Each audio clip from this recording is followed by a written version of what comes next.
Hello, good morning. എന്തൊക്കെയായി ഫിസിക്സിൻ്റെ ഇപ്പോഴത്തെ നിങ്ങളുടെ ഒരു സിറ്റുവേഷൻ എന്താണ്? അങ്ങനെ നമ്മുടെ 2 വർഷത്തെ കഷ്ടപ്പാട് ലാസ്റ്റ് ഒരു ദിവസത്തേക്ക് വന്ന് നിൽക്കുകയാണല്ലേ. അപ്പം കുറച്ച് പേര് ഇപ്പോൾ മെസ്സേജ് ഇട്ടിട്ടുണ്ടായിരുന്നു, ഇന്നലെ ഉറക്കമില്ലാണ്ടായിരുന്നു ഇന്ന് പഠിച്ചതെന്നൊക്കെ പറഞ്ഞിട്ട്. അങ്ങനെ നിങ്ങൾ തീരെ ഉറങ്ങാണ്ട് പോയി പഠിച്ച് പരീക്ഷ എഴുതി കഴിഞ്ഞാൽ കുറച്ച് ബുദ്ധിമുട്ടാവും. ചിലപ്പം നിങ്ങൾക്ക് നന്നായിട്ട് അറിയുന്ന കാര്യങ്ങൾ മറന്നു പോവാതിരിക്കണമെങ്കിൽ ഇടയ്ക്ക് എപ്പോഴെങ്കിലും ഒരു മണിക്കൂർ, ഇന്നിപ്പം 1 മണി വരെ നിങ്ങൾക്ക് സമയമുണ്ടല്ലോ, ഇനിയിപ്പം 2 മണിക്കാണല്ലോ എക്സാം. അപ്പം ഇടയ്ക്ക് എപ്പോഴെങ്കിലും ഒരു മണിക്കൂർ നിങ്ങളൊന്ന് റെസ്റ്റ് ചെയ്യുക. ഇനിയിപ്പോൾ ഉറങ്ങിയില്ലെങ്കിലും കുഴപ്പമില്ല, ഒന്ന് റെസ്റ്റ് ചെയ്യുക. പിന്നെ വീട്ടിൽ ഒറ്റയ്ക്കാണെങ്കിൽ ഉറങ്ങിപ്പോവരുത്. അലാമൊക്കെ സെറ്റ് ചെയ്ത്, അല്ലെങ്കിൽ വീട്ടിൽ ആരെങ്കിലും ഉണ്ടെങ്കിൽ അവരോടൊന്ന് പറയുക, വിളിക്കണമെന്ന് പറഞ്ഞിട്ടൊക്കെ കുറച്ച് നേരം ഒന്ന് റെസ്റ്റ് ചെയ്തിട്ട് വേണം പിന്നെ എണീറ്റിരുന്ന് പഠിക്കാനായിട്ട് കേട്ടോ. ഇനിയും സമയമുണ്ട്. ഇപ്പോൾ 6:22 ആയിട്ടേ ഉള്ളൂ. ഇനി 1 മണി വരെ സമയമുണ്ട്. ഇനിയും നമ്മുടെ കയ്യിൽ ഒരു 6-7 മണിക്കൂറുണ്ട് പഠിക്കാനായിട്ട്. അപ്പോൾ ലാസ്റ്റ് ഫൈനൽ റൗണ്ട് റിവിഷൻ എന്നുള്ള രീതിയിൽ നമുക്ക് പോവാം കേട്ടോ. ടെൻഷൻ ഇല്ലാണ്ട് പഠിക്കുക.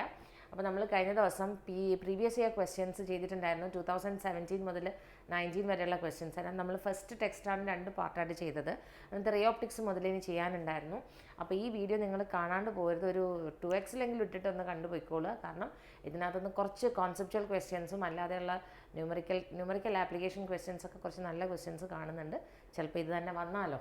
ഓക്കെ, നമുക്ക് ഫാസ്റ്റായിട്ട് പറഞ്ഞു പോകാം. ഡെറിവേഷൻസ് ഒന്നും ഞാൻ കൂടുതൽ എക്സ്പ്ലെയിൻ ചെയ്ത് പോകുന്നില്ല. ചില ഇമ്പോർട്ടൻ്റ് ആയിട്ടുള്ള ഡെറിവേഷൻ മാത്രം ഒന്ന് എക്സ്പ്ലെയിൻ ചെയ്ത് തരാം കേട്ടോ. ഓക്കെ, അത് തന്നെ നോക്കൂ. A small telescope has an objective lens of focal length 140 cm and eyepiece of focal length 5 cm. What is the magnifying power of the telescope for viewing distant objects when the telescope is in normal adjustment? അപ്പോൾ normal adjustment എന്ന് പറയുമ്പം ഈ problem നിങ്ങൾക്കിപ്പോൾ പരീക്ഷയ്ക്ക് ചോദിച്ചതാണ്. FO/FE, focal length of objective by focal length of eyepiece. അപ്പോൾ ഒബ്ജക്റ്റീവിൻ്റെ focal length തന്നിട്ടുണ്ട് 140, ഐ പീസിൻ്റെ ഫോക്കൽ ലെങ്ത് 5 എന്നാണ് തന്നിരിക്കുന്നത്. 140/5 ചെയ്യുക, 28 ആണ് മാഗ്നിഫിക്കേഷന് യൂണിറ്റ് ഇല്ല കേട്ടോ. ഓക്കെ, ഇനി ചോദിച്ചിട്ടുണ്ട് the final image is formed at the least distance of distinct vision. First telescope normal അഡ്ജസ്റ്റ്മെൻറ്റിലായിരിക്കുമ്പോഴാണ് ഇക്വേഷൻ. പക്ഷേ അടുത്ത കേസിൽ മാഗ്നിഫിക്കേഷൻ കണ്ടുപിടിക്കാൻ പറഞ്ഞിട്ടുണ്ട്. Final image least distance of distinct വിഷനിലാണ് ഫോം ചെയ്തതെങ്കിൽ നമ്മുടെ ഇക്വേഷൻ വരുന്നത് ഇതാണ് വരുന്നത്. FO/FE ഇൻറ്റു 1+FE/D ആണ് കേട്ടോ. 1+FE/D ആണ്.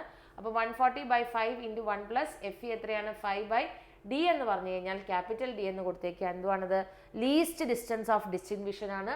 അതിൻ്റെ വാല്യൂ 25 സെൻറ്റിമീറ്റർ ആണ്. നമ്മുടെ കണ്ണ് മുതൽ ഇമേജ് വരെയുള്ള നോർമലായിട്ട് നമുക്ക് സ്ട്രെയിൻ ഇല്ലാണ്ട് കാണാൻ പറ്റുന്ന ഡിസ്റ്റൻസ് ആണ് least distance of distinct vision. നിങ്ങൾ പഠിച്ചിട്ടുണ്ട്. അപ്പോൾ ഇത് നോർമൽ പേഴ്സൻ്റെ കേസിലാണെങ്കിൽ, അതായത് ഐ ഡിഫക്റ്റ് ഒന്നും ഇല്ലാത്ത ഒരാളുടെ കേസിലാണെങ്കിൽ ഈ ഡിസ്റ്റൻസ് എന്ന് പറയുന്നത് 25 സെൻറ്റിമീറ്റേഴ്സ് ആണ് വരിക. അപ്പം നമുക്ക് മാഗ്നിഫിക്കേഷൻ കിട്ടുന്നത് 33.6 എന്ന് കിട്ടും. കാൽക്കുലേഷൻ മിസ്റ്റേക്ക് ഇല്ലയെന്ന് വിചാരിക്കുന്നു, ഒന്ന് ചെക്ക് ചെയ്തേക്കുക കേട്ടോ. അപ്പോൾ ഇക്വേഷൻ പഠിച്ചല്ലോ. ടെലിസ്കോപ്പിൻ്റെ മാഗ്നിഫിക്കേഷൻ്റെ ഇക്വേഷൻ നോർമൽ അഡ്ജസ്റ്റ്മെൻറ്റ് എന്നാണ് തരുന്നതെങ്കിൽ FO/FE at the least distance of distribution എടുത്ത് പറഞ്ഞിട്ടുണ്ടെങ്കിൽ FO/FE into 1+FE/D, focal length of the eyepiece by least distance of distribution. 31ാമത്തെ ചോദ്യം. A ray of light parallel to the principal axis of a spherical mirror falls at a point M as shown in the figure below. Identify the type of mirror used in the diagram. ഏത് മിററാണ് form തന്നിരിക്കുന്നത്? Concave മിററാണ്. By drawing a suitable diagram, obtain the mirror equation. നിങ്ങൾക്കറിയാം 1/v + 1/u = 1/f എന്നുള്ള derivation ചെയ്യുക. അടുത്ത question നോക്കുക. If the mirror is immersed in water, it's focal length. ഒരു mirror വാട്ടറിൽ immerse ചെയ്യുവാണെങ്കിൽ അതിൻ്റെ ഫോക്കൽ ലെങ്തിന് ഒരു മാറ്റം ഉണ്ടാവില്ല, റിമെയിൻസ് ദ സെയിം ആയിരുന്നു.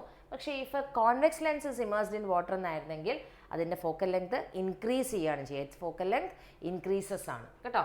ഓക്കെ, ഇവിടെ ഇതിനകത്ത് ആൻസർ കീയിൽ ഒരു ചെറിയൊരു മിസ്റ്റേക്ക് വന്നിട്ടുണ്ട്. ഇവിടെ ഇൻക്രീസസ് എന്നാണ് കൊടുത്തിരിക്കുന്നത്. അത് ലെൻസ് എന്നുള്ള കേസിലാണ് പറഞ്ഞിരിക്കുന്നത്. അത് തെറ്റാണ് കേട്ടോ. മിററിൻ്റെ കേസിലാണെങ്കിൽ ഫോക്കൽ ലെങ്ത് ചേഞ്ച് ചെയ്യില്ല. അടുത്ത നോക്കൂ. 2 thin convex lenses of focal length f1 and f2 are placed in contact. If the object is at principal axis, draw ray diagram of the image formation by this combination of lens. അപ്പോൾ ഇവിടെ ഒരു object വെച്ചിട്ടുണ്ട്. 2 combination of thin lenses in contact ആണ്. First ലെൻസിൽ ഇങ്ങനെ പോയിട്ട് ഇവിടെ നിന്ന് എന്ത് ചെയ്തു? ഇത് റിഫ്രാക്റ്റ് ചെയ്തു. ആദ്യത്തെ ലെൻസ് കാരണം ഉണ്ടാകുന്ന ഇമേജ് I1 ഫോം ചെയ്തു. രണ്ടാമത്തെ ലെൻസും കൂടെ വെക്കുമ്പോൾ ഫൈനൽ ഇമേജ് ഫോം ചെയ്യുന്നത് അറ്റ് I ആണ് കേട്ടോ. ഓക്കെ, ആൻഡ് ഈ ഡിസ്റ്റൻസ് എന്ന് പറയുന്നത് എന്തുവാണ്? ഡിസ്റ്റൻസ് U ആണ്. ഈ ഡിസ്റ്റൻസ് എന്ന് പറയുന്നത് V1 എന്ന് കൊടുക്കുക. ഇവിടെ നിന്ന് ഫൈനൽ ഇമേജ് വരെയുള്ള ഡിസ്റ്റൻസ് V ആണ്. നമുക്ക് I1 എന്ന് പറയുന്ന ഇമേജ് നമുക്ക് കാണാൻ കഴിയില്ല കേട്ടോ. നമുക്ക് ഈ I എന്ന് പറയുന്ന ഇമേജ് നമുക്ക് കിട്ടുള്ളൂ. പക്ഷേ അവിടെ ഫസ്റ്റ് ലെൻസ് മാത്രമേ ഉള്ളൂ എങ്കിൽ, അതായത് ഈ ഒബ്ജക്റ്റ് എന്ന് പറയുന്നത് ഫസ്റ്റ് ലെൻസിൻ്റെ ഒബ്ജക്റ്റ് ആണ്. I1 എന്ന് പറയുന്നത് that is the image form by the first lens ആണ്. ഇനി രണ്ടാമത്തെ ലെൻസിൻ്റെ ഒബ്ജക്റ്റ് ആണ് I1, രണ്ടാമത്തെ ലെൻസിൻ്റെ ഇമേജ് ആണ് I എന്ന് പറയുന്നത് കേട്ടോ. ഓക്കെ, എന്നിട്ട് എന്ത് ചെയ്യാൻ പറഞ്ഞിട്ടുണ്ട്? Obtain an expression for effective focal length of the combination in terms of F1 and F2. F1ൻ്റെയും F2ൻ്റെയും ടേംസിൽ ഇതിൻ്റെ ഇക്വേഷൻ ഡിറൈവ് ചെയ്യാൻ പറഞ്ഞിട്ടുണ്ട്. അപ്പോൾ ഞാൻ നേരത്തെ പറഞ്ഞ പോലെ ഫസ്റ്റ് ലെൻസ് മാത്രമാണെങ്കിൽ അതിൻ്റെ നമ്മുടെ ലെൻസ് ഇക്വേഷൻ എന്താ? 1/v - 1/u = 1/f ആണല്ലോ. അപ്പോൾ ഫസ്റ്റ് ലെൻസ് മാത്രമാണ് എടുക്കുന്നതെങ്കിൽ അതിൻ്റെ ഇമേജ് ഡിസ്റ്റൻസ് V1 ആണ് അല്ലേ, അതിൻ്റെ ഒബ്ജക്റ്റ് ഡിസ്റ്റൻസ് u ആണ്. ഫസ്റ്റ് ലെൻസിൻ്റെ ഫോക്കൽ ലെങ്ത് F1 ആണ്. ഇനി രണ്ടാമത്തെ ലെൻസ് എടുത്ത് രണ്ടാമത്തെ ലെൻസിൻ്റെ ഫൈനൽ ഇമേജ് V ആണ്, പക്ഷേ അതിൻ്റെ ഒബ്ജക്റ്റ് ഡിസ്റ്റൻസ് എന്താ വരുന്നത്? V1 എന്ന് എടുക്കുക. That is equal to 1/f2 ആണ് അല്ലേ. ഇനി രണ്ടും കൂടെ ആഡ് ചെയ്യുക. ഇക്വേഷൻ 1ഉം ഇക്വേഷൻ 2ഉം കൂടെ ആഡ് ചെയ്ത് കഴിയുമ്പോൾ നമുക്കറിയാം ഇവിടെ 1/v1ഉം - 1/v1ഉം കട്ടാവും. ബാക്കി എന്താ വരിക? 1/v - 1/u = 1/f1 + 1/f2 എന്നാണ് കിട്ടുക അല്ലേ. അപ്പോൾ ഇതിൻ്റെ എഫക്റ്റീവ് ആയിട്ടുള്ള ഫോക്കൽ ലെങ്ത്, അതായത് രണ്ട് ലെൻസിൻ്റെ സ്ഥാനത്ത് നമ്മൾ ഒരു ലെൻസ് വെക്കുകയാണെങ്കിൽ നമുക്കവിടെ ഫോർമുല കിട്ടുക 1/v - 1/u = 1/F എന്ന് കൊടുക്കാം. രണ്ട് ലെൻസിനെ മാറ്റി നമ്മളൊരു സിംഗിൾ ലെൻസാണ് വെക്കുന്നത്, അതിൻ്റെ ഫോക്കൽ ലെങ്ത് F ആണെങ്കിൽ ഇങ്ങനെയാണ് എഴുതുക. ഇത് രണ്ടും കൂടി ഇക്വേറ്റ് ചെയ്ത് കഴിയുമ്പോൾ നമുക്ക് എന്താ കിട്ടുക? 1/F = 1/f1 + 1/f2. ഇതിനെ നമുക്ക് ഇങ്ങനെയും കൊടുക്കാം, P = P1 + P2. മിസ് ഇന്നലെ ഒരു ന്യൂമറിക്കൽസിൻ്റെ വീഡിയോ ഇട്ടിട്ടുണ്ട്, അതിനകത്ത് ഈ പവറിൻ്റെ ഈ ഇക്വേഷൻ വെച്ചിട്ടുള്ള ഒരു പ്രോബ്ലം വന്നിട്ടുണ്ടായിരുന്നു കേട്ടോ. ഓക്കെ, അടുത്ത് നോക്കൂ. A ray of light through a prism. If the refracted ray QR is parallel to the base BC as shown in figure, derive an expression to find out deviation. അപ്പോൾ ഇവിടെ ഇതാണ് നമ്മുടെ prism ഫോർമുലയുടെ ray diagram. നിങ്ങൾക്ക് അറിയാം അല്ലേ, ഇങ്ങനെ ഒരു ray വന്ന് വീഴുന്നു PQ. QR എന്ന് പറയുന്നത് റിഫ്രാക്റ്റഡ് റേ ആണ്, RS എന്ന് പറയുന്നത് എമർജൻറ്റ് റേ ആണ്. യെസ്, ഇനി ഈ റേ നമ്മൾ ഇങ്ങോട്ടേക്ക് എക്സ്റ്റെൻഡ് ചെയ്യുക. ഈ എമർജൻറ്റ് റേ എക്സ്റ്റെൻഡ് ചെയ്യുമ്പോൾ ഇവിടെ കിട്ടുന്നതാണ് ഡീവിയേഷൻ. പിന്നെ ഇത് ആംഗിൾ I1 ആണ്, ഇത് that is incident angle of incidence, ഇത് ആംഗിൾ ഓഫ് റിഫ്രാക്ഷൻ. ഇനി ഈ I2 എന്ന് പറയുന്നത് ആംഗിൾ ആണെങ്കിൽ ഇവിടെ കിട്ടുന്നത് ആംഗിൾ ഓഫ് റിഫ്രാക്ഷൻ R2 എന്ന് കൊടുക്കുക. ഇനി ഇവിടെ കിട്ടുന്ന ഈ ആംഗിൾ എന്ന് പറഞ്ഞു കഴിഞ്ഞാൽ ഈ I1ൽ നിന്ന് R1 മൈനസ് ചെയ്യുന്നതാണ് ഇവിടെ കിട്ടുക. ദാറ്റ് ഈസ് I1 - R1 ആണ് ഈ ആംഗിൾ എന്ന് പറയുന്നത്. ഇതൊക്കെ ഡീറ്റെയിൽ ആയിട്ട് നമ്മുടെ ചാനലിൽ ഇട്ടിട്ടുണ്ട് കേട്ടോ. അതുപോലെ തന്നെ ഈ ആംഗിൾ എന്തായിരിക്കും വരിക? ഇവിടെ കിട്ടുന്ന ഈ ആംഗിൾ എന്ന് പറയുന്നത് ഈ ആംഗിൾ എന്ന് പറയുന്നത് എന്തായിരിക്കും? I2 - R2 ആണ്. I2 - R2 ആണ്. അപ്പോൾ ഇത്രയും കാര്യങ്ങൾ നിങ്ങൾ റേ ഡയഗ്രത്തിനകത്ത് നോക്കി വെക്കുക. ഇനി എന്താണ്, നമ്മൾ ആദ്യം തന്നെ ഈ ഒരു ക്വാഡ്രിലാറ്ററൽ എടുക്കുക. ഇത് ഓക്കെ, ഇതിനകത്തുനിന്ന് നമുക്ക് എഴുതാം ആംഗിൾ A + ആംഗിൾ QOR. കാരണം ഈ രണ്ട് ആംഗിൾസ് എന്ന് പറയുന്നത് 90 ഡിഗ്രിയാണ് അല്ലേ. അപ്പം 90 + 90 അത് 180 പോയി. ടോട്ടൽ ഒരു ക്വാഡ്രിലാറ്ററൽ എടുക്കുകയാണെങ്കിൽ അതിൻ്റെ എല്ലാ ആംഗിൾസും കൂടെ എത്ര കിട്ടണം? നമുക്ക് 360 കിട്ടണം. ഇതിനകത്ത് ഈ രണ്ട് ആംഗിൾസും കൂടെ ആഡ് ചെയ്യുമ്പോൾ നമുക്ക് 90 + 90 180 ഡിഗ്രി കിട്ടി. അപ്പോൾ ഇതും കൂടെ ആഡ് ചെയ്യുമ്പോൾ എത്രയാണ് കിട്ടേണ്ടത്? ആംഗിൾ A + ആംഗിൾ OQR എന്ന് പറയുന്നത് നമുക്ക് 180 ഡിഗ്രി എന്ന് കിട്ടണം. അത് കിട്ടിയല്ലോ. യെസ്, ഇനി അടുത്ത് നോക്കിക്കേ. അടുത്തത് നമുക്ക് ആംഗിൾ ഓഫ് ഡീവിയേഷൻ ആണ് കണ്ടുപിടിക്കേണ്ടത്. ഇനി ഇവിടെ നോക്കുക, ഈ ഒരു ട്രയാങ്കിൾ എടുക്കുക. ഈ ട്രയാങ്കിളിനകത്ത് ഈ ആംഗിൾ എന്താണെന്ന് ഞാൻ പറഞ്ഞു, I1 - R2 ആണ്. ഈ ആംഗിൾ I2 - R2 ആണ്. ഈ ആംഗിൾ ഓഫ് ഡീവിയേഷൻ ആണ് അല്ലേ. ഒരു ട്രയാങ്കിളിൻ്റെ എക്സ്റ്റീരിയർ ആംഗിൾ അല്ലേ D എന്ന് പറയുന്നത്. അപ്പോൾ നമുക്ക് എങ്ങനെ എഴുതാൻ നോക്കിക്കേ? D is equal to I1 - R1 + I2 - R2 എന്ന് കിട്ടും അല്ലേ. അതവിടെ നിൽക്കട്ടെ. ഇത് ഇക്വേഷൻ 1 ആക്കി അവിടെ നിൽക്കട്ടെ. ഇത് ഇക്വേഷൻ നമ്പർ 2 ആക്കി നിൽക്കട്ടെ.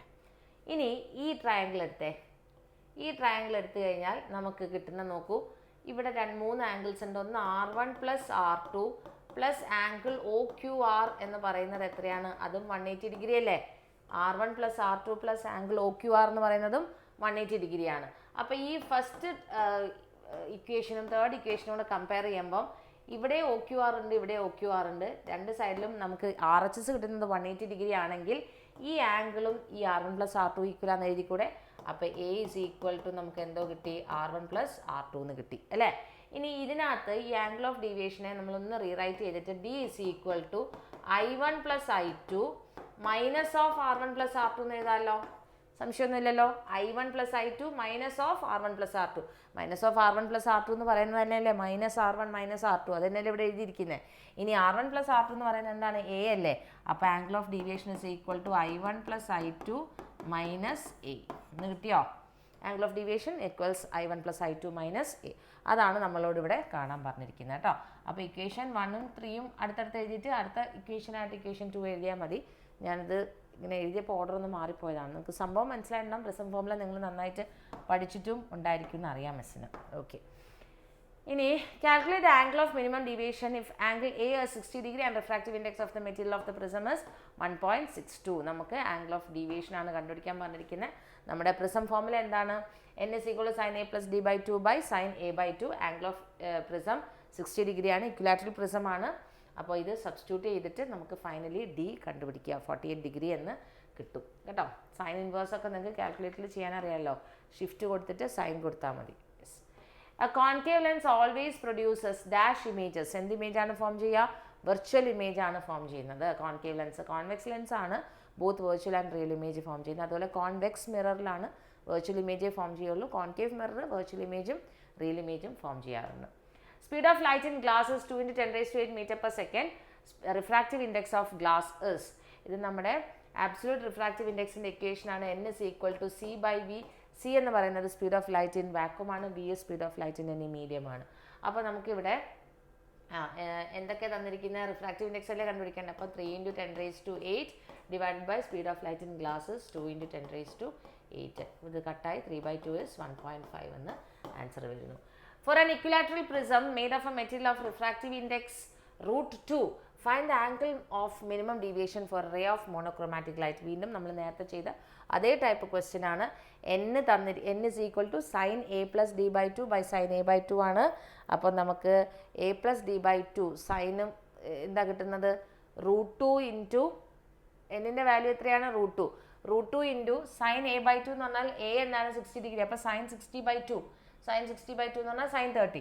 അപ്പോൾ ഞാൻ ഇതിനെ ഇങ്ങോട്ടേക്ക് ക്രോസ് മൾട്ടിപ്ലൈ ചെയ്യാണ്. N into sin A/2. N എന്ന് പറയുന്നത് √2 തന്നിട്ടുണ്ട്. sin A/2 എന്ന് പറഞ്ഞാൽ sin 30 ആണ്. ദാറ്റ് ഈസ് ഈക്വൽ ടു ആണ് നമുക്ക് എന്ത് കിട്ടുന്നത്? sin A plus D/2 എന്ന് കിട്ടും അല്ലേ. ക്രോസ് മൾട്ടിപ്ലൈ ചെയ്തതാണ്. √2 ഇൻറ്റു sin 30 എന്ന് പറയുന്നത് എന്താണ്? 1/2 അല്ലേ. അപ്പോൾ √2 ഇൻറ്റു 1/2 അല്ലേ. 1/2നെ നമുക്ക് √2 ഇൻറ്റു √2 എന്ന് എഴുതാമല്ലോ. അപ്പോൾ ഇതും കട്ടായി. അപ്പോൾ നമുക്ക് എന്തോ കിട്ടി നോക്കിക്കേ. 1/√2 is equal to sin A plus D/2 എന്ന് പറഞ്ഞു കഴിഞ്ഞാൽ sin 60 plus D/2. ഓക്കെ, ഇനി നമുക്ക് ഇവിടെ നിന്ന് പിന്നെ 60 plus D/2 is equal to sin inverse of 1/√2 എന്ന് എഴുതാമല്ലോ അല്ലേ. 1/√2 equals sin 60 plus D/2നെ നമുക്ക് 60 ആംഗിൾ ഇസ് ഈക്വൽ ടു നമ്മൾ പഠിച്ചിട്ടുണ്ട്. Sine theta is equal to 1/√2 ആണെങ്കിൽ theta is equal to sine inverse of 1/√2. ഇവിടെ തീറ്റയുടെ സ്ഥാനത്താണ് 60 plus D/2 വന്നിരിക്കുന്നത്. അപ്പോൾ സൈൻ ഇൻവേഴ്സ് ഓഫ് 1/√2 എന്ന് പറഞ്ഞാൽ എന്താണ് വാല്യൂ? സൈനിൻ്റെ ഏത് വാല്യൂ ആണ് 1/√2 വരുന്നത്? 45 ഡിഗ്രി അല്ലേ. അപ്പോൾ 60 plus D/2 is 45 ഡിഗ്രി എന്ന് കിട്ടി. ഇനി നമുക്ക് എന്താ?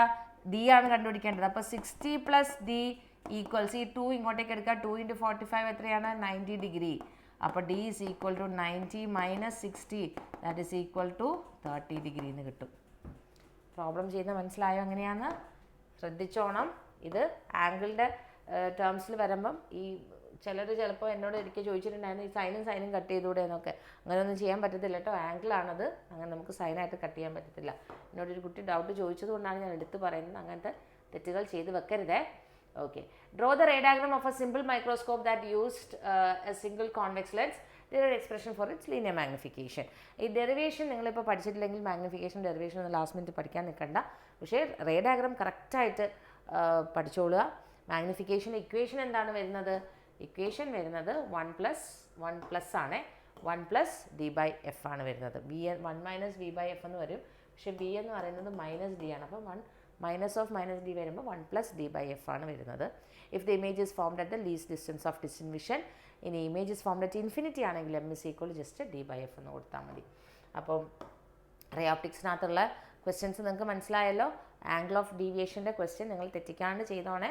കൺഫ്യൂഷൻ ഒന്നും വരുത്തരുത്, ശ്രദ്ധിച്ച് ചെയ്താൽ മതി. എളുപ്പമാണ്, അതിൻ്റെ കാൽക്കുലേഷൻ ഒന്ന് ശ്രദ്ധിച്ചാൽ മതി കേട്ടോ. അടുത്തത് വേവ് ഓപ്റ്റിക്സിലെ ക്വസ്റ്റ്യൻ നോക്കുക. Write any 2 uses of polaroids. ഈ പോളറോയിഡ്സ് ഒക്കെ ചില ഇതിനകത്ത് ഡിലീറ്റഡ് എന്നൊക്കെ പറഞ്ഞ് കാണുന്നുണ്ട്, പക്ഷേ പോളറോയിഡ്സ് പോളറൈസേഷൻ്റെ ഒരു ആപ്ലിക്കേഷനായിട്ട് വരുന്നത് കൊണ്ട് അത് പഠിച്ചേക്കുക. Use to control the intensity in sunglasses ഒക്കെ അറിയാം അല്ലേ, window panes etcetera, used in photographic cameras and 3D movie cameras. A plane wavefront AB incident on a surface XY and undergoes refraction as shown in figure. Prove Snell's law of refraction by using this figure. നമ്മൾ റിഫ്രാക്ഷനും റിഫ്ലക്ഷനും on the basis of Huygens wave theory പഠിക്കണം എന്ന് important ക്വസ്റ്റ്യൻസിൻ്റെ കൂട്ടത്തിൽ പറഞ്ഞിട്ടുണ്ടായിരുന്നു. അപ്പോൾ ഇതാണ് അതിൻ്റെ റിഫ്രാക്ഷൻ്റെ എക്സ്പ്ലനേഷൻ. ഇതാണ് ഒരു റേ ഇങ്ങനെ വന്ന് വീഴുകയാണ് റിഫ്രാക്റ്റിംഗ് സർഫസിൽ. ഇതെന്ത് സംഭവിക്കും? റയറർ ടു ഡെൻസർ പോകുമ്പോൾ it moves towards the normal, ഒന്ന് ബെൻഡ് ചെയ്യും അല്ലേ. അപ്പോൾ ഈ വന്ന് വീഴുന്ന ഇൻസിഡൻറ്റ് റേയുടെ വേവ് ഫ്രണ്ട് ആണ് നമ്മൾ ഈ വരച്ചിരിക്കുന്ന ഈ AB എന്ന് പറയുന്ന സംഭവം. ഈ റിഫ്രാക്റ്റഡ് വേവ് ഫ്രണ്ടിൻ്റെ വേവ് ഫ്രണ്ടാണ് ഇങ്ങനെ. അപ്പോൾ ഇതിന് പെർപെൻഡിക്കുലർ ആണ്, ഈ വന്ന് വീഴുന്ന ഇൻസിഡൻറ്റ് റേക്ക് പെർപെൻഡിക്കുലർ ആയിട്ട് വേണം ഇൻസിഡൻറ്റ് വേവ് ഫ്രണ്ട് വരയ്ക്കാൻ, റിഫ്രാക്റ്റഡ് വേവ് ഫ്രണ്ടിന് പെർപെൻഡിക്കുലർ ആയിട്ട് വേണം റിഫ്രാക്റ്റഡ് വേവ് ഫ്രണ്ട് വരയ്ക്കാനായിട്ട് കേട്ടോ. അതുപോലെ ഇനിയിപ്പോൾ മറ്റൊരു റേ ഇങ്ങനെ വരികയാണ്, ഈ റേ ഇങ്ങനെ വന്നു നേരെ വന്ന് അത് വന്ന് വീഴുന്നത് ഇവിടെയാണ്. അതും എന്ത് സംഭവിക്കും? അതിനും റിഫ്രാക്ഷൻ സംഭവിക്കും അല്ലേ. ഇനി നോക്കുക, നമുക്ക് സ്നെൽസ് ലോ ആണ് പ്രൂവ് ചെയ്യേണ്ടത്. അപ്പോൾ സ്നെൽസ് ലോ എന്ന് പറയുന്നത് എന്താണ്? Sine I by sine R ആണ്. അപ്പോൾ ഇതാണ് ആംഗിൾ ഓഫ് ഇൻസിഡൻസ്, ഇത് I ആയതുകൊണ്ട് ഇതും I ആയിരിക്കും. അതുപോലെ ഇതാണ് ആംഗിൾ ഓഫ് റിഫ്രാക്ഷൻ വരുന്നത്, ഇത് R ആയതുകൊണ്ട് ഇതും R ആയിരിക്കും. മാത്തമാറ്റിക്കലി നിങ്ങൾ പഠിച്ചിട്ടുള്ളതാണ്. അപ്പോൾ നോക്കൂ, ഈ ഒരു ട്രയാങ്കിൾ എടുക്കുക. ഈ ഒരു ട്രയാങ്കിളിൽ നിന്ന് നമുക്ക് സൈൻ I എന്താണ് കിട്ടുന്നത്? ഓപ്പോസിറ്റ് സൈഡ് എന്തുവാണ് ഇതിൻ്റെ? BC അല്ലേ. അപ്പോൾ ദാറ്റ് ഈസ് BC ബൈ ഇതിൻ്റെ ഹൈപ്പോട്ടന്യൂസ് എന്താണ്? AC അല്ലേ. അപ്പോൾ BC ബൈ AC എന്ന് കിട്ടി. ബൈ സൈൻ R നോക്കൂ, സൈൻ R നോക്കുക. സൈൻ R എന്താ ഇവിടെ വരുന്നത് നോക്കിക്കേ, ഇതാണ് sine R. Okay, sine R എന്ന് പറയുന്നത് ഓപ്പോസിറ്റ് സൈഡ് എന്താ വരിക? AD ബൈ ഹൈപ്പോട്ടന്യൂസ് എന്താണ്? AC.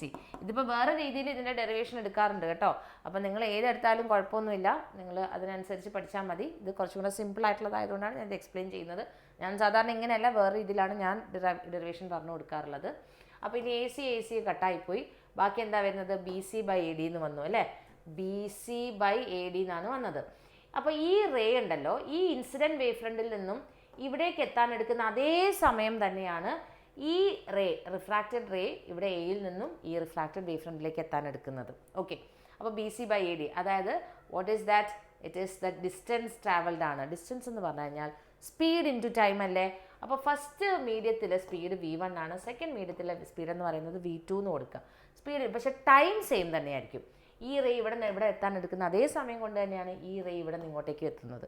അപ്പോൾ നമുക്ക് ടൈം സെയിം ആയതുകൊണ്ട് V1T ബൈ V2T എന്ന് കൊടുക്കാം. ഡിസ്റ്റൻസ് BC ബൈ AD എന്ന് പറയുന്നതിന് വരാണ് നമ്മൾ V1T ബൈ V2T എന്ന് കൊടുത്തത്. TT ക്യാൻസൽ ചെയ്യുമ്പോൾ V1 ബൈ V2 എന്ന് കിട്ടി അല്ലേ. അപ്പോൾ നമുക്കിപ്പോൾ എന്തോ കിട്ടി നിൽക്കുകയാണ്?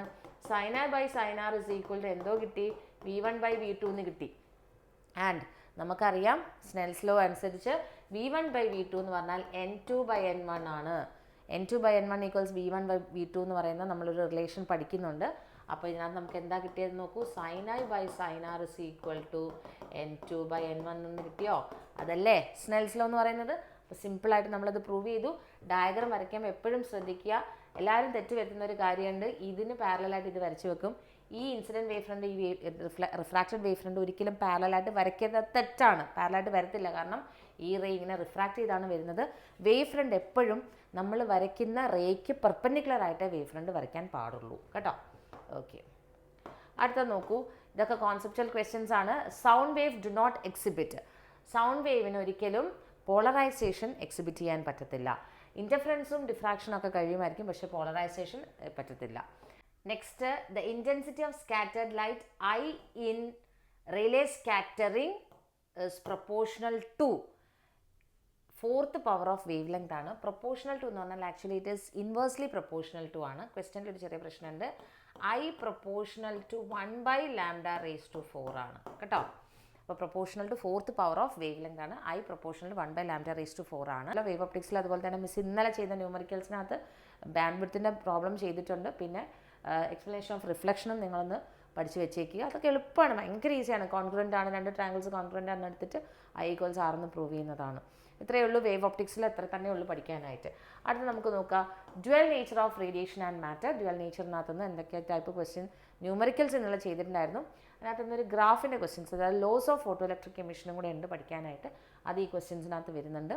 അപ്പോൾ നമുക്ക് ഡ്യുവൽ നേച്ചറിൻ്റെ ക്വസ്റ്റ്യൻ നോക്കാം. If H is the Planck's constant, the momentum of a photon of wavelength 1 angstrom is. അപ്പോൾ നമ്മുടെ മൊമെൻറ്റം എന്ന് പറയുന്നത് എന്താണ്? h/λ ആണ്. അപ്പോൾ h എന്ന് പറഞ്ഞാൽ 6.6 × 10⁻⁻, എക്സിൻ്റെ വാല്യൂ സബ്സ്റ്റിറ്റ്യൂട്ട് ചെയ്യുന്നില്ലല്ലോ, അങ്ങനെ തന്നിട്ടില്ലല്ലോ അല്ലേ, എച്ചിൻ്റെ ടേംസിലാണ് തന്നിരിക്കുന്നത്. അപ്പോൾ നമുക്ക് എന്ത് ചെയ്താൽ മതി? Momentum is equal to h/1 angstrom unit എന്ന് പറഞ്ഞാൽ 10⁻10 ആണ്. That is equal to h × 10⁻10 മേലേക്ക് കൊണ്ടുപോകുമ്പോൾ 10⁻10 എന്ന് വരും. അപ്പോൾ ഓപ്ഷൻ ഏതാണ്? 10⁻10 × h ആണ്. എച്ചിൻ്റെ വാല്യൂ സബ്സ്റ്റിറ്റ്യൂട്ട് ചെയ്യണമെങ്കിൽ 6.6 × 10⁻34 സബ്സ്റ്റിറ്റ്യൂട്ട് ചെയ്യുക. അടുത്തൊരു ചോദ്യം നോക്കുക. ഇതൊക്കെ ഇന്ന് ചിലപ്പോൾ ചോദിക്കാൻ സാധ്യതയുള്ള ക്വസ്റ്റ്യൻസ് ആണ്. The given graph shows the variation of kinetic energy with frequency of incident radiations for 2 surfaces A and B. അല്ലേ, രണ്ട് മെറ്റൽ സർഫസസിൽ നിന്നും ഇലക്ട്രോൺസ് എമിറ്റ് ചെയ്യുന്നതിൻ്റെ കൈനറ്റിക് എനർജിയാണ് തന്നിരിക്കുന്നത്. അങ്ങനെയാണെങ്കിൽ which of the 2 metals has greater work function? Work function എന്ന് പറയുന്നത് എന്താണ്? It's a minimum energy required to escape an electron from the metal surface ആണ്. അപ്പോൾ നമുക്ക് വർക്ക് ഫംഗ്ഷൻ കൂടുതലുള്ളത് ആർക്കാണ് നോക്കിക്കേ? ഗ്രാഫ് ഇവിടെ നിന്ന് തുടങ്ങുന്നത്. അപ്പോൾ ഇയാൾക്കാണ്, ബിക്കാണ് കൂടുതൽ എനർജി കൊടുക്കേണ്ടത് അല്ലേ. അപ്പോൾ അയാൾക്കാണ് വർക്ക് ഫംഗ്ഷൻ കൂടുതൽ. ഇനി അടുത്ത ക്വസ്റ്റ്യൻ നോക്കിക്കേ. The work function of caesium metal is 2.14 electron volt. When light of frequency 6 × 10⁻14 Hz incident on the metal surface, what is the maximum kinetic energy of the photoelectrons and stopping potential? അപ്പോൾ നമ്മളിവിടെ kinetic energy, അതായത് നമ്മൾ ഒരു energy radiation കൊടുക്കുന്ന energy എന്ന് പറയുന്നത്, അതായത് ഒരു ഇൻസിഡൻറ്റ് റേഡിയേഷൻ കൊടുക്കുന്ന എനർജി എന്ന് പറയുന്നത് രണ്ട് കാര്യങ്ങൾക്ക് വേണ്ടിയിട്ടാണ് ഉപയോഗിക്കുന്നത്. ഒന്ന് വർക്ക് ഫംഗ്ഷൻ ഇമ്പ്രൂവ് ചെയ്യാനും പിന്നൊന്ന് കൈനറ്റിക് എനർജിക്കും വേണ്ടിയിട്ട് അല്ലേ. അപ്പോൾ നമുക്കിതിനകത്തുനിന്ന് കൈനറ്റിക് എനർജിയാണ് കണ്ടുപിടിക്കേണ്ടത്. hν - 50. h എന്ന് പറയുന്നത് 6.6 × 10⁻34 ഫ്രീക്വൻസി തന്നിട്ടുണ്ട്. എത്രയാണ്? 6 × 10⁻14 ആണ്. ദെൻ മൈനസ് 50യുടെ വാല്യൂ 2.14 ഇലക്ട്രോൺ വോൾട്ട് ആണ്. പക്ഷെ അതിനെ നമ്മൾ എന്ത് ചെയ്യണം? ഇതിലേക്ക് കൺവേർട്ട് ചെയ്യുക, ജൂളിലേക്ക്. അപ്പോൾ 1.6 × 10⁻19 കൊണ്ട് മൾട്ടിപ്ലൈ ചെയ്യുക. ഇത് സിംപ്ലിഫൈ ചെയ്ത് കഴിയുമ്പോൾ നമുക്ക് കൈനറ്റിക് എനർജി കിട്ടും 5.5 × 10⁻20 ജൂൾ എന്നാണ് കിട്ടുന്നത് കേട്ടോ. അതൊന്ന് നോക്കുക, സബ്സ്റ്റിറ്റ്യൂട്ട് ചെയ്ത് നോക്കുക. ഓക്കെ, അടുത്തത് Kemax ഇസ് ഈക്വൽ ടു, നമുക്ക് ഇനി പൊട്ടൻഷ്യൽ കൂടെ കണ്ടുപിടിക്കണം. അപ്പോൾ കൈനറ്റിക് എനർജിയും പൊട്ടൻഷ്യലും തമ്മിലുള്ള റിലേഷൻ എന്ന് പറഞ്ഞു കഴിഞ്ഞാൽ ഇതാണ്. Kinetic energy is equal EVS. VS ആണ് സ്റ്റോപ്പിംഗ് പൊട്ടൻഷ്യൽ. സ്റ്റോപ്പിംഗ് പൊട്ടൻഷ്യൽ എന്ന് പറഞ്ഞു കഴിഞ്ഞാൽ മാക്സിമം എനർജിയുള്ള ഇലക്ട്രോണിനെ സ്റ്റോപ്പ് ചെയ്യാൻ ആവശ്യമായിട്ടുള്ള മിനിമം പൊട്ടൻഷ്യലിനെയാണ് സ്റ്റോപ്പിംഗ് പൊട്ടൻഷ്യൽ എന്ന് പറയുന്നത്. അത് kinetic energy is equal to EVS ആണ്. VS എന്ന് പറയുന്നത് സ്റ്റോപ്പിംഗ് പൊട്ടൻഷ്യൽ, V0 എന്നും കൊടുക്കാറുണ്ട്. ഇതിനകത്തുനിന്ന് VS is equal to kinetic energy by E. എന്ന് പറഞ്ഞു കഴിഞ്ഞാൽ ഇലക്ട്രോൺ ആണ്. അപ്പോൾ കൈനറ്റിക് എനർജിയുടെ വാല്യൂ എത്രയാണ് കിട്ടിയത്? 5.5 × 10⁻20 ഡിവൈഡഡ് ബൈ 1.6 × 10⁻19 ചെയ്യുക. അത് സോൾവ് ചെയ്ത് കഴിയുമ്പോൾ നമുക്ക് സ്റ്റോപ്പിംഗ് പൊട്ടൻഷ്യൽ കിട്ടും. ഇവിടെ 0.34 വോൾട്ടാണ് കിട്ടുക. കാൽക്കുലേറ്ററിൽ ചെയ്യുമ്പോൾ നിങ്ങൾ പവർ ചെയ്യാൻ അറിയില്ലെങ്കിൽ അത് കാൽക്കുലേറ്ററിൽ ചെയ്യാൻ നിൽക്കരുത്, അല്ലാണ്ട് തന്നെ ചെയ്താൽ മതി. 10⁻19 മേലേക്ക് കൊണ്ടുപോകുമ്പോൾ എന്താവും? 10⁻19 എന്നാവും. അപ്പോൾ -20യും 10⁻19നും 10⁻1 എന്ന് കിട്ടി. പിന്നെ ഇത് ചെയ്താൽ മതി, 5.5/1.6 അല്ലാണ്ട് കാൽക്കുലേറ്ററിൽ ചെയ്താൽ മതി കേട്ടോ. കാൽക്കുലേറ്ററിൽ ഡയറക്റ്റായിട്ട് ചെയ്യാൻ അറിയാമെങ്കിൽ അങ്ങനെ ചെയ്തോളൂ. Then momentum of a photon with wavelength lambda is. Lambda wavelength ഉള്ള ഇതിൻ്റെ മൊമെൻറ്റം എന്താണ്? h/λ ആണ് അല്ലേ. ഓക്കെ, നെക്സ്റ്റ് 42ാമത്തെ question. Photoelectric current does not depend on the energy of radiation but on its intensity, explain. അപ്പോൾ photoelectric current ഒരു കാരണവശാലും എനർജിയുടെ റേഡിയേഷൻ്റെ എനർജിനെ ഡിപ്പെൻഡ് ചെയ്യത്തില്ല. അതായത് ഇൻറ്റൻസിറ്റി, റേഡിയേഷൻ്റെ ഇൻറ്റൻസിറ്റി മാറിയാൽ മാത്രമേ ഫോട്ടോ ഇലക്ട്രിക് കറണ്ട് മാറുള്ളൂ. വന്ന് വീഴുന്ന റേഡിയേഷൻ്റെ എനർജി മാറിക്കഴിഞ്ഞാൽ അവിടെ ഫോട്ടോ ഇലക്ട്രിക് കറണ്ടിന് മാറ്റം ഉണ്ടാവില്ല, അവിടെ സ്റ്റോപ്പിംഗ് പൊട്ടൻഷ്യലായിരിക്കും മാറുന്നുണ്ടാവുക കേട്ടോ. അപ്പോൾ photo electric effect is one photon, one electron phenomenon. Therefore, when the intensity of radiation incident on the surface increases, the number of photons per unit area per unit time increases. Hence, photoelectron ejected will be large, which in turn will contribute to the increase in photoelectric current. The energy of the emitted electrons does not depend on the intensity of incoming light. So, photoelectric current does not depend on the energy of radiation. അപ്പോൾ നിങ്ങൾ ഇതൊന്ന് ഇങ്ങനെ ഓർത്താൽ മതി. When intensity of incident radiation increases, photo electric current ആണ് increase ചെയ്യുക. Photo electric current ആണ് increase ചെയ്യുക. IPS photo electric current. Then when the frequency of incident radiation increases, photo electric current increase ചെയ്യത്തില്ല, പക്ഷേ സ്റ്റോപ്പിംഗ് പൊട്ടൻഷ്യൽ ഇൻക്രീസ് ചെയ്യും. That is kinetic energy കൂടും. Kinetic energy കൂടും, അതുപോലെ തന്നെ സ്റ്റോപ്പിംഗ് പൊട്ടൻഷ്യലും കൂടും. അത്രയും ഓർത്താൽ മതി കേട്ടോ. ഓക്കെ, അപ്പോൾ so intensity does not depend on stopping potential does not depend on intensity of radiation. Stopping potential depends only on the frequency or the energy of the radiation. Photoelectric current ആണ് ഇൻറ്റൻസിറ്റിനെ depend ചെയ്യുക. Intensity of incident radiation കൂടുന്നതിനനുസരിച്ച് number of photoelectrons ejected ആവുന്നത് increase ആവും. ഇതാണ് laws of photoelectric emission എന്ന് പറയുന്നത്. Confusion ഒന്നും ആയില്ലല്ലോ അല്ലേ? ഇൻറ്റൻസിറ്റി കൂടുമ്പോൾ ഫോട്ടോ ഇലക്ട്രിക് കറണ്ട് കൂടും, അത്ര ഓർത്താൽ മതി. ഇൻറ്റൻസിറ്റി കൂടുമ്പോൾ ഫോട്ടോ ഇലക്ട്രിക് കറണ്ട് കൂടും.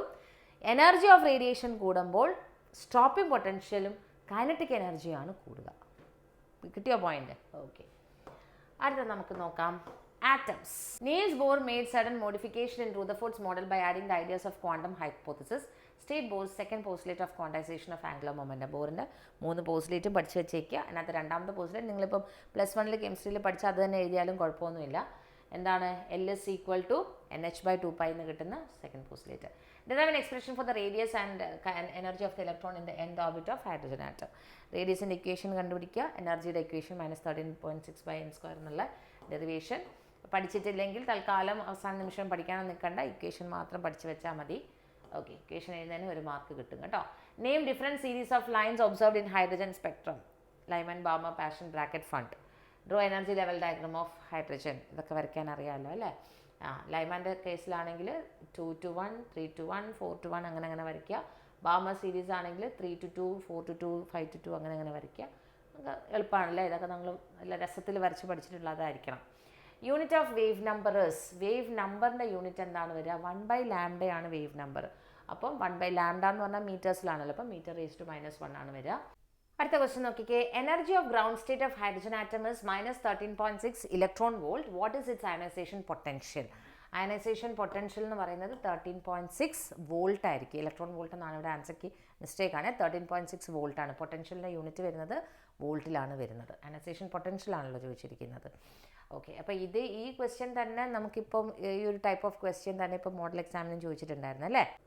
Next, nuclei. The energy required to separate ആറ്റംസിൽ. പിന്നെ ഇപ്പോൾ വേറൊരു ചോദ്യം ചോദിച്ചിട്ടുണ്ടായിരുന്നല്ലോ, നമ്മുടെ ഡി ബ്രോളിയുടെ ഇക്വേഷനിൽ നിന്നും ബോറിൻ്റെ സെക്കൻഡ് പോസ്റ്റിലേക്ക് എത്താനുള്ളൊരു റിലേഷൻ. അതൊക്കെ നിങ്ങൾ പഠിച്ചിട്ടുണ്ടാവണം അല്ലേ? അതൊന്ന് നോക്കി വയ്ക്കുക. പിന്നെ നമ്മുടെ ആറ്റംസിൻ്റെ നോട്ടിനകത്ത് ഉണ്ട് കേട്ടോ അത്. പിന്നെന്താണ്, ആറ്റംസിനകത്ത് റേഡിയസ് അതൊക്കെ തന്നെയുള്ളൂ. പിന്നെ ബോറിൻ്റെ സെക്കൻഡ് പോസ്റ്റുലേറ്റ്, റൂദർഫോർഡ്, അതൊക്കെ ഒന്ന് നോക്കി വയ്ക്കുക. The energy required to separate all the nucleons inside a nucleus is called binding energy of the nucleus. Write an expression for the binding energy in terms of mass defect. അപ്പോൾ mass defect expression for binding എനർജിയാണ് എഴുതാൻ പറഞ്ഞിരിക്കുന്നത്. അപ്പോൾ ഇതാണ് നമ്മുടെ equation. ഇതിപ്പോൾ ചോദിച്ചു കണ്ടോ, ഇതൊക്കെ പഴയ ക്വസ്റ്റ്യൻ പേപ്പറിൽ നിന്ന് വരുന്ന ക്വസ്റ്റ്യൻസ് ആണ് ഇപ്പോൾ മോഡലിനൊക്കെ ചോദിച്ചത്. അപ്പോൾ ΔM × c². ΔM എന്താണെന്നൊക്കെ നമുക്കറിയാം. ഇന്നലത്തെ നമ്മൾ ന്യൂമറിക്കൽസ് ചെയ്തതിൽ അതുണ്ട്. അത് ഇക്വേഷൻ പഠിച്ചു വെക്കുക. Which nucleus possesses maximum binding energy per nucleon? എന്നത് കോൺസെപ്ച്വൽ ക്വസ്റ്റ്യൻ ആണ്. ഗ്രാഫ് വരയ്ക്കാൻ പറഞ്ഞിട്ടുണ്ട് അതിനിടയ്ക്ക്. അപ്പോൾ ഗ്രാഫ് ഇതാണ്. Y ആക്സിസിൽ ബൈൻഡിങ് എനർജി പെർ ന്യൂക്ലിയോണും എക്സ് ആക്സിസിൽ മാസ് നമ്പറുമാണ് കൊടുത്തിരിക്കുന്നത്. അപ്പോൾ ഇങ്ങനെ പോയിട്ട് ഈ വാല്യൂസ് ഒന്നും നിങ്ങൾ പഠിക്കേണ്ട, ജസ്റ്റ് ഗ്രാഫ് ഇങ്ങനെ പോവുക. ഇവിടെ ഇങ്ങനെ ഒരു സ്പൈക്സ് വരയ്ക്കുക, ഇങ്ങനെ വരിക. ഇതിനകത്ത് വാല്യൂസ് ഒന്നും എഴുതണ്ട, ജസ്റ്റ് ഇങ്ങനെ കാണിച്ചാൽ മതി. ഇങ്ങനെ പോവുക, ഇങ്ങനെ സ്പൈക്സ് കാണിക്കുക, ഇങ്ങനെ. ഇതാണ് ബൈൻഡിങ് എനർജി പെർ ന്യൂക്ലിയോണിൻ്റെ ഗ്രാഫ് വരുന്നത്. Y ആക്സിസിൽ ബൈൻഡിങ് എനർജി പെർ ന്യൂക്ലിയോണും എക്സ് ആക്സിസിൽ മാസ് നമ്പറൊന്നും കൊടുക്കുക. ഓക്കെ, ഇതിനകത്ത് ഏറ്റവും കൂടുതൽ ബൈൻഡിങ് എനർജി വരുന്നത് ആർക്കാണ്? അയൺ ആണ് വരുന്നത്. അതൊക്കെ ഒരു 1 മാർക്ക് ക്വസ്റ്റ്യൻ ആയിട്ട് നമുക്ക് ചോദിക്കാം. അപ്പോൾ അടുത്ത ക്വസ്റ്റ്യൻ നോക്കിക്കേ. Define 1 AMU. 1 AMU എന്ന് പറഞ്ഞാൽ it is defined as 1/12 the mass of carbon 12 isotope ആണ്. അതിൻ്റെ energy equivalent, calculate the energy equivalent in mega electron volt എന്നാണ് പറഞ്ഞിരിക്കുന്നത്. അപ്പോൾ എനർജി എന്ന് പറഞ്ഞു കഴിഞ്ഞാൽ നമുക്കറിയാം mc² ആണ് അല്ലേ? എം എന്ന് പറയുന്നത് 1 അറ്റോമിക് മാസ് യൂണിറ്റ് എന്ന് പറഞ്ഞു കഴിഞ്ഞാൽ കിലോഗ്രാമിൽ 1.6 × 10⁻⁻27 ആണ്. ഇൻറ്റു c² ആണ്. അപ്പോൾ c എന്ന് പറയുന്നത് എന്താണ്? 3 × 10⁸ m/s ആണ് അല്ലേ? അപ്പോൾ നമുക്ക് ഇത് മൾട്ടിപ്ലൈ ചെയ്യുക. 3 × 10⁸ ഇൻറ്റു 3 × 10⁸. ഇത് ചെയ്യുമ്പോൾ നമുക്ക് കിട്ടുന്നത് 1.49 × 10⁻10 ജൂളിലാണ് കിട്ടുന്നത് കേട്ടോ. അപ്പോൾ എനർജിയുടെ വാല്യൂ എന്തോലും കിട്ടി നമുക്ക് 1.49 × 10⁻10 ജൂൾ എന്നാണ് കിട്ടിയത്. പക്ഷെ നമ്മൾ എന്ത് ചെയ്യണം, ഇതിനെ നമ്മൾ കൺവേർട്ട് ചെയ്തിട്ട് എന്തിലേക്ക് ആക്കണം, മെഗാ ഇലക്ട്രോൺ വോൾട്ടിലേക്ക് ആക്കാം. അപ്പോൾ നമുക്ക് ആദ്യം ഇലക്ട്രോൺ വോൾട്ടിലേക്ക് ആക്കാം. അതായത് നോക്കൂ, 1 ഇലക്ട്രോൺ വോൾട്ട് എന്ന് പറഞ്ഞാൽ 1.6 × 10⁻19 ജൂളാണ്. അപ്പോൾ therefore 1 ജൂൾ എന്ന് പറഞ്ഞു കഴിഞ്ഞാൽ 1/1.6 × 10⁻19 ഇലക്ട്രോൺ വോൾട്ടാണ് കിട്ടുന്നത്. ഓക്കെ, ഇലക്ട്രോൺ വോൾട്ടിലേക്ക് കിട്ടി. അപ്പോൾ നമ്മൾ ഇതിനെ ഇലക്ട്രോൺ വോൾട്ടിലേക്ക് ആദ്യം കൺവേർട്ട് ചെയ്യുക. എന്നിട്ട് ഇതിനെ എന്ത് ചെയ്യണം, നമ്മുടെ -13, അതായത് മെഗാ ഇലക്ട്രോൺ വോൾട്ടിലേക്ക് ആക്കുകയാണെങ്കിൽ 1.6 × 10⁻13 ആണ് വരിക. കാരണം എന്തുവാണ്, മെഗാ എന്ന് പറഞ്ഞാൽ 10⁻6 കൂടെ കൊടുക്കുക. 10⁻6 × 10⁻6 ഒന്നും കൂടെ കൊടുക്കുമ്പോൾ എന്തോ കിട്ടും, 1.6 × 10⁻13. അപ്പോൾ 1 ജൂൾ എന്ന് പറഞ്ഞു കഴിഞ്ഞാൽ 1/1.6 × 10⁻13 ആണ്. അപ്പം നമുക്കിപ്പോൾ എത്ര ജൂൾ എന്നാണ് കിട്ടിയത്, E = 1.49 × 10⁻10 ജൂൾ എന്നല്ലേ കിട്ടിയത്. ഡിവൈഡഡ് ബൈ 1.6 × 10⁻13 ചെയ്ത് കഴിയുമ്പോൾ നമുക്ക് എന്തോ കിട്ടും, 931.2 മെഗാ ഇലക്ട്രോൺ വോൾട്ട്, അതായത് 931 എന്ന് ചെയ്താലും മതി. അപ്പോൾ ഇതിനകത്ത് ഇതിപ്പോൾ കൺവേർട്ട് ചെയ്യാൻ നിങ്ങൾക്ക് ചോദിച്ചിട്ടില്ലെങ്കിലും ഇതിൽ നിന്ന് വേറൊരു സംഭവം ചോദിക്കുന്നത്, ΔM കണ്ടുപിടിച്ചിട്ട് binding energy in mega electron volt കണ്ടുപിടിക്കാൻ പറഞ്ഞു കഴിഞ്ഞാൽ നമുക്ക് ΔM ആദ്യം കണ്ടുപിടിക്കുക. ഏത് ഇക്വേഷൻ വെച്ചിട്ട്, നമ്മൾ മാസ് ഡിഫെക്റ്റിൻ്റെ ഇക്വേഷൻ വെച്ചിട്ട് ഇൻറ്റു 931 ഡയറക്റ്റായിട്ട് ചെയ്ത് കഴിഞ്ഞാൽ നമുക്ക് ആൻസർ കിട്ടുന്നത് എന്തിലാണ്, മെഗാ ഇലക്ട്രോൺ വോൾട്ടിലായിരിക്കും കിട്ടുന്നുണ്ടാവുക കേട്ടോ. അപ്പോൾ ന്യൂക്ലിയയിൽ നിന്ന് ചോദിക്കുന്ന മറ്റൊരു ക്വസ്റ്റ്യനും അല്ലെങ്കിൽ പ്രോബ്ലമായിട്ട് വേണമെങ്കിലും ചോദിക്കാം. ലാസ്റ്റ് സെമി കണ്ടക്ടേഴ്സിൻ്റെ ചാപ്റ്ററിനകത്ത് വിത്ത് എ നീ diagram explain the working of A full wave rectifier. നമ്മൾ ഹാഫ് വേവ് റെക്ടിഫയറും ഫുൾ വേവ് റെക്ടിഫയറും ഒക്കെ നിങ്ങൾക്കറിയാം. സെമി കണ്ടക്ടേഴ്സിൻ്റെ ഫുൾ ടോപ്പിക്ക് നമ്മുടെ ചാനലിലുണ്ട്. അതിൻ്റെ പ്ലേലിസ്റ്റൊക്കെ മിസ് തന്നേക്കാം. അത് നോക്കിയിട്ട് നല്ല ക്ലീൻ ആയിട്ട് പഠിക്കുക. ഏതെങ്കിലും ഒരു റെക്ടിഫയർ എന്തായാലും ചോദിച്ചിരിക്കും. What is the output frequency of a full wave rectifier if the input frequency is 50 Hz? Input frequency 50 Hz ആണെങ്കിൽ ഫുൾ വേവ് റെക്ടിഫയറിൻ്റെ കേസിൽ ഔട്ട്പുട്ട് വരുന്നത് അതിൻ്റെ ഡബിൾ ആയിരിക്കും. That is 2 × 50, that is 100 Hz ആയിരിക്കും വരുന്നുണ്ടാവുക. സിയിൽ ചോദിച്ചിരിക്കുന്നത് draw the output waveform across a load resistance connected in the full wave rectifier. അപ്പം ഈ ഇതിൻ്റെ അറിയാലോ അല്ലേ, ബോത്ത് സൈക്കിൾസ് ആർ റെക്ടിഫൈഡ് ആണ് ഫുൾ വേവ് റെക്ടിഫയറിനകത്ത്. Last question, a zener diode is always operated in reverse bias. Reverse biased കണ്ടീഷനിൽ voltage biased കണ്ടീഷനിൽ work ചെയ്യുന്ന ഡയോഡിനെ പറയുന്ന പേരാണ് സെനർ ഡയോഡ് എന്ന് പറയും. ഓക്കെ, മറ്റേ ഫോർവേഡ് ബയസിലാണെങ്കിൽ നോർമൽ ഡയോഡ് തന്നെയാണ്. എന്താണ് ഫോർവേഡ് ബയസ് എന്ന് പറഞ്ഞു കഴിഞ്ഞാൽ, PN ജംഗ്ഷനിൽ P പോസിറ്റീവിലേക്കും N റീജിയൻ നെഗറ്റീവിലേക്കും കണക്ട് ചെയ്യുന്നതാണ് എന്ത് പറയുന്നത്, ഫോർവേഡ് ബയസ് എന്ന് പറയുന്നത്. P റീജിയൻ നെഗറ്റീവിലേക്ക് N റീജിയൻ പോസിറ്റീവിലേക്കും കണക്ട് ചെയ്യുന്നതിനാണ് റിവേഴ്സ് ബയസ് എന്ന് പറയുന്നത്. അപ്പം നമ്മൾ PYQ 2017-19 ചെയ്തിട്ടുണ്ട്, ഇപ്പം കംപ്ലീറ്റ് ചെയ്തു. 20-23 ഓൾറെഡി ചെയ്തിട്ടുള്ളതാണ്. അതിൻ്റെ ലിങ്കൊക്കെ മിസ് തന്നേക്കാം. ഇതിൻ്റെ PDF വേണ്ടവർക്ക് ടെലഗ്രാമിലും വാട്സപ്പ് കമ്മ്യൂണിറ്റിയിലൊക്കെ മിസ് ഇട്ടിട്ടുണ്ട്. അതിൻ്റെ ലിങ്കും കൂടെ കൊടുത്തേക്കാം. അപ്പോൾ പഠിക്കുക. ഇനി മിസ്സിൻ്റെ മോഡൽ ക്വസ്റ്റ്യൻ പേപ്പർ ഡിസ്കസ് ചെയ്യാമോ എന്ന് ചോദിച്ചിട്ടുണ്ട്. ഞാൻ എന്തായാലും ചെയ്തിടാം. എത്ര പേര് കാണും എന്നുള്ളതൊന്നും എനിക്കറിയില്ല. എന്തായാലും മിസ് ചെയ്തിടാം. ആവശ്യമുള്ളവർ ഒന്ന് കണ്ടേക്കുക കേട്ടോ. ഇതെന്തായാലും ഈ ക്വസ്റ്റ്യൻസ് എന്തായാലും നിങ്ങൾ കാണാണ്ട് പോകരുത് കേട്ടോ. ഓക്കെ, അപ്പോൾ ഇനിയിപ്പോൾ അടുത്ത വീഡിയോ ചിലപ്പം ചിലരൊന്നും കാണുന്നുണ്ടാവില്ല. എന്തായാലും എല്ലാവർക്കും ഓൾ ദി ബെസ്റ്റ്. ടെൻഷനൊന്നും ഇല്ലാണ്ട് പോയി എഴുതുക. എളുപ്പമായിരിക്കും പരീക്ഷ കേട്ടോ. Okay, bye. Thank U.